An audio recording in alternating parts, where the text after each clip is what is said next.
Getting back to the Bolshevik Revolution, one of the ironies of it is that both Lenin and Trotsky were in exile, one in Germany, one in the United States. Tell us about who helped them get where they were going to make sure that revolution was pulled off. Well, let me summarize about 4 chapters into 4 minutes. Trotsky was in New York. He had no income. I summed his income for the year he was in New York. It was about $600. Yet he lived in an apartment. He had a chauffeured limousine. He had a refrigerator, which was very rare in those days. He left New York and went to Canada on his way to the revolution. He had $10,000 in gold on him. He didn't earn more than $600 in New York. He was financed out of New York. There's no question about that. The British took him off the ship in Halifax, Canada. I got the Canadian archives. They knew who he was. They knew who Trotsky was. They knew he was going to start a revolution in Russia. Instructions from London came to put Trotsky back on the boat with his party and allow them to go forward. So there is no question that Woodrow Wilson, who issued the passport for Trotsky, and the New York financiers who financed Trotsky, and the British Foreign Office allowed Trotsky to perform his part in the revolution. Now over in Switzerland you get Lenin, who was in exile. He went through Germany in the famous sealed train by permission and with the encouragement of the German General Staff. And yet Germany and Britain were supposed to be fighting each other. And you get them both moving these 2 key revolutionaries into place inside Russia. And then, of course, the rest is history. They created the revolution with no more than about 10,000 revolutionaries.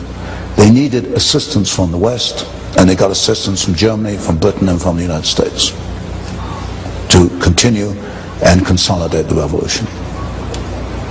Just tell us all over again why. Why? Just tell you won't it find again. this in the textbooks. Why is to bring about, I suspect, a plan to control world society in which you and I won't find the freedoms to believe and think and do as we believe. Did these power brokers actually envision at that time a one-world government that would be socialist? Yes. The second statement I made was that they did not want the Soviet Union to develop into another free enterprise society, and that this would offset it. Aiding the revolution would offset this event. That was made as a statement in 1919. You have various books, one by Gillette, the razor blade Gillette, called The City, I think it was, which laid out this corporate socialism for the world to see as early as, 1905, 1910. So around the turn of the century, you begin to see actually written statements by these internationalist businessmen of the kind of socialist empire they wanted to bring about. It's there, but these books, of course, are not included in your courses in political science and history at the regular universities. Well, talk about the Red Cross mission. Red Cross mission to Russia, 1918. About 17, bankers, lawyers, businessmen, A couple of doctors. There were 2 doctors, I think. There were 2 doctors. What was the mission? The mission was financed by William Boyce Thompson, the Chase Manhattan Bank, Federal Reserve System. The Red Cross didn't want to send a mission. The Red Cross said we don't need a mission to Russia. They already had one in Romania, which was doing a good job. But William Boyce Thompson wanted this mission, and he put the money up. He financed it. And if you look, I printed a list of the people on the mission, and they were mostly bankers and lawyers, Wall Street lawyers, and people in and around the Wall Street establishment. The function or the purpose of this mission was to be in place to assist the Bolshevik Revolution. The Red Cross mission to Russia was a cover vehicle.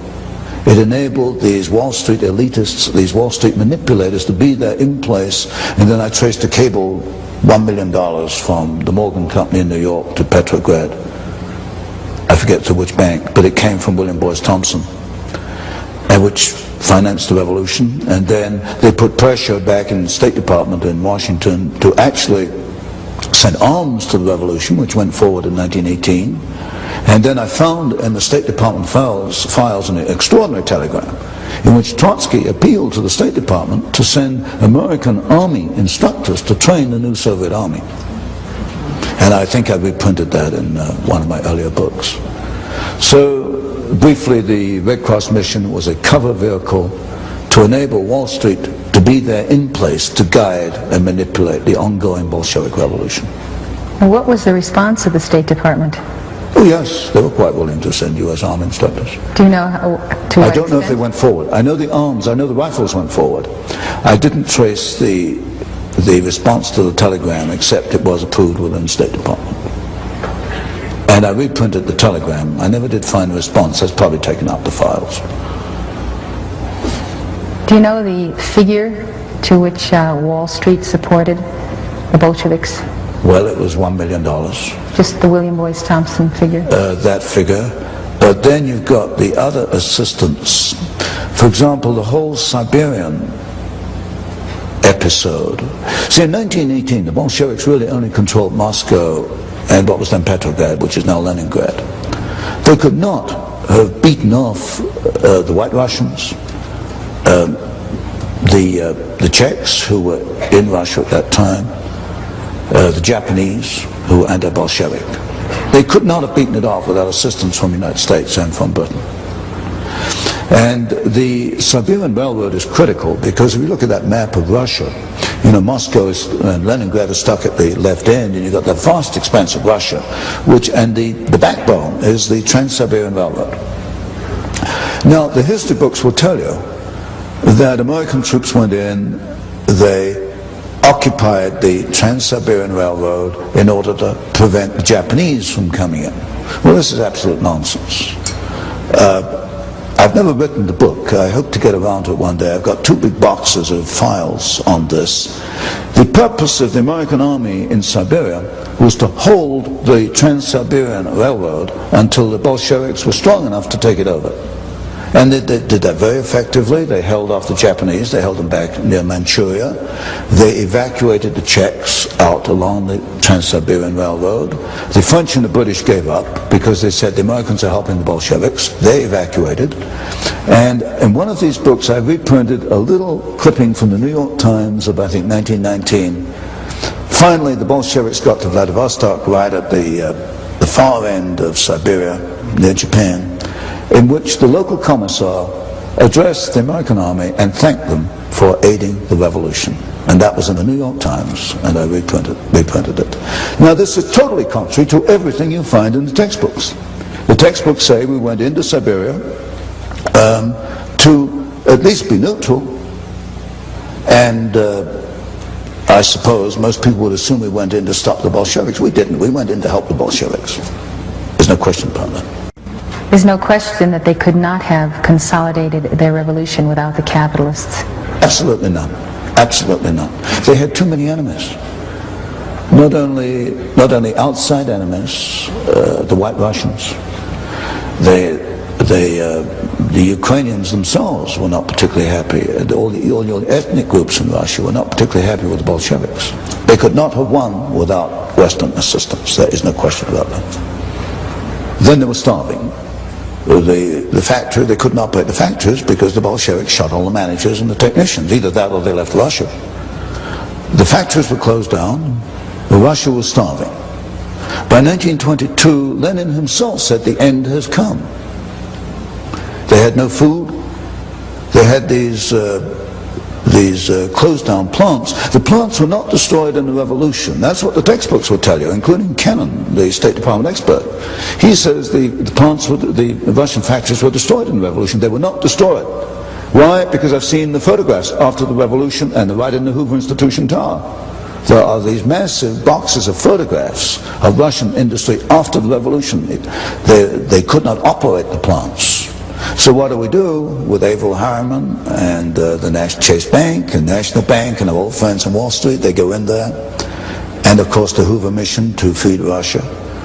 We go in there and we have these 250, 300 concessions in which American companies went into Russia, and they started up the idle plants. Averell Harriman took the manganese concessions, Armand Hammer, Occidental Petroleum took the pencil factories and the asbestos plants, and all these top capitalists went in and they got Russia going on behalf of the Bolsheviks, because the Bolsheviks either shot or kicked out all the people who could run, all the Russians who could run the plants. Another point, that Tsarist industry was at a very high level. Your textbooks would tell you that Tsarist industry was backward. It wasn't until the Soviets came along that it began to make progress. This is absolute nonsense. The Soviets, the Russians in 1913 had 2 indigenous Russian vehicles, Russian automobiles. There has never been an indigenous Soviet automobile. They've all come from the West. The Tsarist Russians produced an airplane in 1916 with a wingspan longer than the 747. This is not known today. It's just wiped out history. Technologically, the Tsarist Russians were at least on a par with the rest of the world. They only began to decline when the Soviets took over. And then you've got the long history from that point onwards, how we got the first 5-year plan, 1929, 1933. I look at the first 5-year plan, I look at every plant that was built in Russia at that time. Every single plant was built by a Western company. Not one single plant was built by the Soviets. You name any plant, if there are any Russians here from way back, you name any plant in the first 5-year plan, and you know as well as I do who built it. It wasn't the Soviets, it was a Western company. And you run down the list, Caterpillar tractor. There are more Caterpillar tractors in the Soviet Union than there are outside the Soviet Union. Ford Model A, Ford built the Gorky plant. And as soon as the Ford engineers left, they started to turn out military vehicles. You name it, in the first 5-year plan, every single plant was built basically by American companies, but a lot of British, French, and German and Japanese were in there too.